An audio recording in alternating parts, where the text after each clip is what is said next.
right, so in this quick overview of the club, we're going to talk about three main things. First being a brief review of the different hand positions we can utilize to potentially make a movement a little more challenging or help our members be a little more successful in a specific movement pattern. Second thing, we're going to break down how we can potentially utilize the club as a teaching tool for the swing or for the hinge pattern. And then finally, we'll talk about some ways we can progress movements with the club, either making things a little more dynamic or starting to string movements together to make it a little more challenging. So again, from the top, first thing, again, just reviewing some of the grips you can potentially use with the club. Now, grip number one, at the bottom is going to be the most challenging. So if we set up in that ready position, my arm's at 90 degrees, my elbow's slightly off the body, and I'm grabbing right at the bottom of that club, keeping the wrist neutral, staying locked in. So this is going to be the most challenging position that we can hold grip-wise for the club. If we're struggling a little bit there, to add a little bit more stability, we can slowly bring our hand towards the middle. And we shorten the length from the bottom of the club to the head where most of the weight is held. Now right in the middle, making that grip position a tiny bit easier. And then finally, if we only have 10-pound clubs, the lightest, and they're really struggling to stay stable in a movement, we can grab at the top. And while this is a little more demanding at the wrist on the forearm from a grip perspective, it's way easier from a stability perspective. If this is uncomfortable, we can flip it, boom, upside down just like that. And it's going to be extremely similar grip demand-wise and stability demand-wise.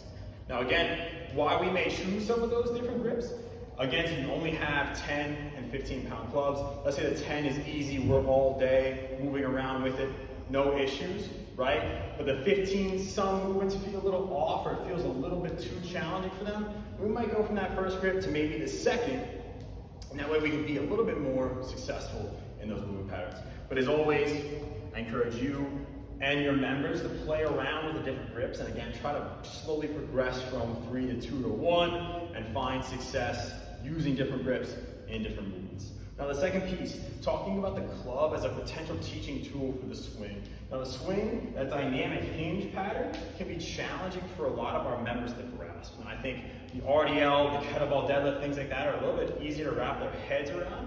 Once you start to add the speed, the complexity increases just so much, right? So starting in our two-hand ready position, so the two-hand, whatever side the club is on, that hand's on top, other hand's coming across the body. And again, we want to create tension with the club. So we never want to have our arms chilling against our ribs or against our body, but think elbows slightly off the body, winding the shoulder blades down and back. From here, if we send the club away from us, I can drive away and then think dynamic hinge and slowly start to drill that movement pattern.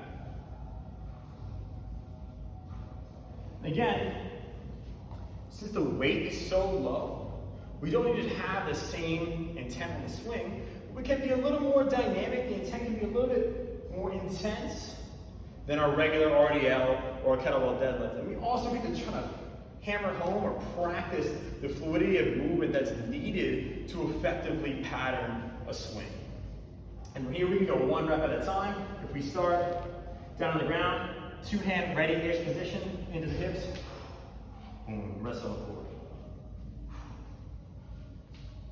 And then from there, slowly work to swinging multiple reps together. And once that pattern becomes easy, we can play around with some one-hand swing variations. We go off the side, we can take it to the middle, and we even throw a little B stance and play around with progressing to single leg swing variations. Again, just patterning that hinge in a dynamic fashion that's a little bit easier than our traditional swing. And then finally, working to progress utilizing clubs in the form of a circuit or in our pillow prep and movement prep, we can start to string a bunch of different movements together and really make it challenging for our members. So whether we start by just simply two-hand or one-hand ready position, we work through a lunge, right? We work through our reverse lunge pattern. We can work through a nice athletic base, press out pattern, and then from there, we can start to string those two together. Whether it's lunge into a press out or a lunge, press out in the bottom, and now we can start to add a rotational component to it. So reverse lunge, slow rotate, press out. We can change the angle in which we're pressing every rep or every set, and really start to add a ton of variability to the movements we can do. And now we can start to combine all three things we talked about: manipulate the grip, add in the swing, and begin to string movements together. So if we start here, swinging into that pressed out position, swing into a reverse lunge, swing, squat, to a press out, and we can really start to play around with different movements, different patterns, mixing them all together to give a unique stimulus to the members that we're working with. So as always, play around with these things on yourself, see what movements you love, see what feels right to you, and then slowly start to pepper these things in to the movement prep or to the accessory works, to the ESD that we're doing, and see how our members take it.